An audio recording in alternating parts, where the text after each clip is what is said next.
Okay, well, it's been a couple weeks, and I'm in Colorado today. I've been going back and forth a lot over the last few weeks, but finally did get admitted to the master's program for University of Colorado in Boulder, the master's in AI.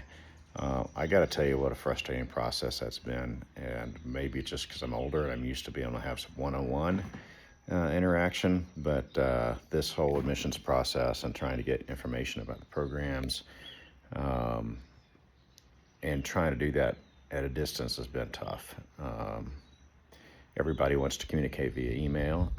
The program that I'm doing is offered both online and on campus, and I want to go to campus for a few classes just because I think that interaction is important. But we'll probably do most of it online just for the flexibility of time schedules and being able to travel around and that sort of thing. But man, when you go ask them about degree audits and you say, hey, I haven't gone to school in a number of years, and I'm a little nervous about how much do I brush up on these different math classes, um, you'd like to talk to somebody that designed the program or teaching some of those classics. Say, well, this is kind of the level of knowledge you need. Basic Python programming, you don't need anything advanced because we're going to do very little on that, or know your linear algebra and some basic calculus, but you're probably not going to get into differential equations much. Those kinds of things, because that affects the courses that I would electively take for prerequisites. But the handoff has been crazy. It's like, go contact somebody at this email address, and you contact them, and you get somebody that doesn't know what they're doing. They're probably a work from home job that's just cutting and pasting off an FAQ, and I can do that. And it's obvious that they're just cutting and pasting stuff they've read, and they don't really have any knowledge. I even got handed off one time after insisting on being able to talk to somebody in person. I did get to talk to somebody in person. I had to go to their Calendly link and schedule an appointment with them, which seemed a little backwards. There's so many people using these Calendly links now, which I understand is great for, you're working from home or you're an individual and you want to kind of control your schedule and you want to do that on your calendar. But for the people that are managing these programs, it is really not customer centric.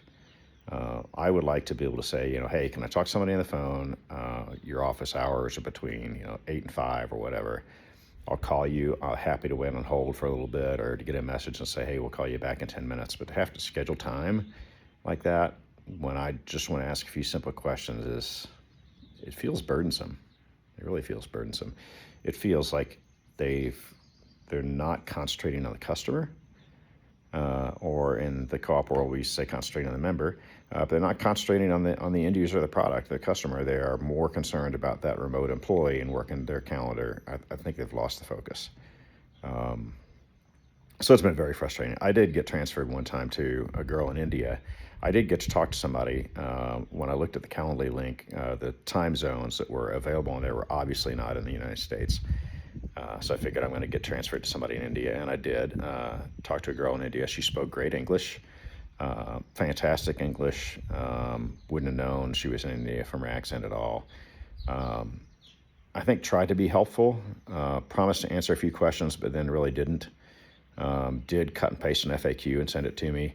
And the frustrating thing is when I was talking to her on the phone, you could hear the cars honking in the background as she's typing on the keyboard, and it's just really annoying because you can hear the really loud keyboard types like it's right next to her phone microphone, and then you hear cars honking and stuff in the background. I like if the girl's working out of her car or something, I don't know. But I think she tried to be helpful. Ultimately, in the end of the day, had promised to follow up on a few different course programs and stuff to consider, which she did not do. And she did cut and paste an FAQ for some information I already had. But I did work through the process eventually and got the acceptance to be able to enroll and start on those courses, which is good. Still have not been able to talk physically one-on-one with an advisor. My daughter actually was enrolling in a program, and it took her a little while, but she got to talk to an advisor. And I said, look, take this class and this class and this class, and here's how we're going to get you through in this, 3 or 4 years or whatever it was. I'd just like to talk to somebody and say, hey, I'm an adult student that has an engineering degree and a master's degree. I just haven't done this stuff in a while. So anyway, very frustrating. I think they lost their sense of who they work for. Maybe they're really not working for us as students. Maybe they're working for the government grants and stuff and the people that are giving them the endowments, but they really lost their focus on the customer service. That said, the professors that I've seen teaching the classes and some of their videos and stuff have been really excellent. They know what they're talking about. It's been informative. I was able to go work through some online courses on linear algebra, and that came back really quick, actually, so I wasn't too worried about that. I'll be picking up the calculus here in the next few days to refresh on that. In fact, I pulled out calculus, basically CLEP test study guide, because I was like, I've learned this stuff before. Let's just go through and see where the weak spots are and brush those up. So I'm going to be starting that here in a couple of days when I get back to Oklahoma. And we'll go from there. So anyway, that's that process. In the meantime, I did have been going to an entrepreneurs group, some folks that get together, basically just a group of acquaintances and friends that have been doing some entrepreneurship stuff in different areas, most of them around healthcare, just because that's kind of the circle they've run in. And I'll tell you, some of the stuff I've learned from them on the agentic AI stuff has been pretty amazing. I've got 4 projects on deck now. As soon as I get settled going back and forth between these houses, I've got to get the Colorado house squared away here. And when I get that done here in a few weeks, I'm going to get my LLC business grounded here in Colorado and start development on at least 4 of these agent projects that I've got queued up, which they're going to be pretty interesting. Most of them focus around the utility world and governance, because I know where those pain points are and I know where those inefficiencies are. And I've already run some basic models that need refined just on some free program services because I haven't got the LLC established yet. As soon as I do that, I'll go with some of those paid services. But I've run some models in some of the free services, which are pretty impressive, actually, with a little bit of work if you know where the problem is. I wouldn't go and just say, here's some great AI technology, let's go find a problem. You have to start with the problem. What's the problem, and then what is the real tool to apply to it? Does AI solve it? Is it something else that's easier or simpler or less expensive, or is it just a job role change? What's going to be less disruptive to the human capital that you've got there as well? So those 4 projects are on deck to really get kicked off here in a few weeks as I get the Colorado house squared away.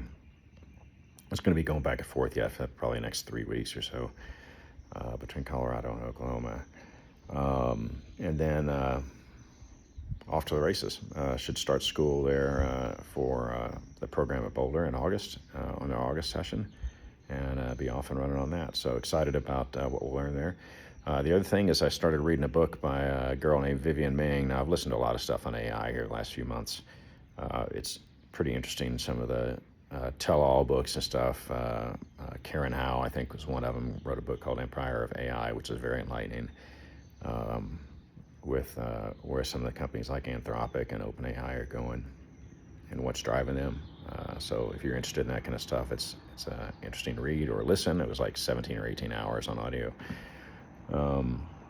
This book by Vivian Ming is a cognitive neuroscientist that has used AI to do some research, and it's great, the perspective that she has for where the humans excel and where the AI excels, and the disruptiveness of the technology and disrupting in areas where we don't think it is.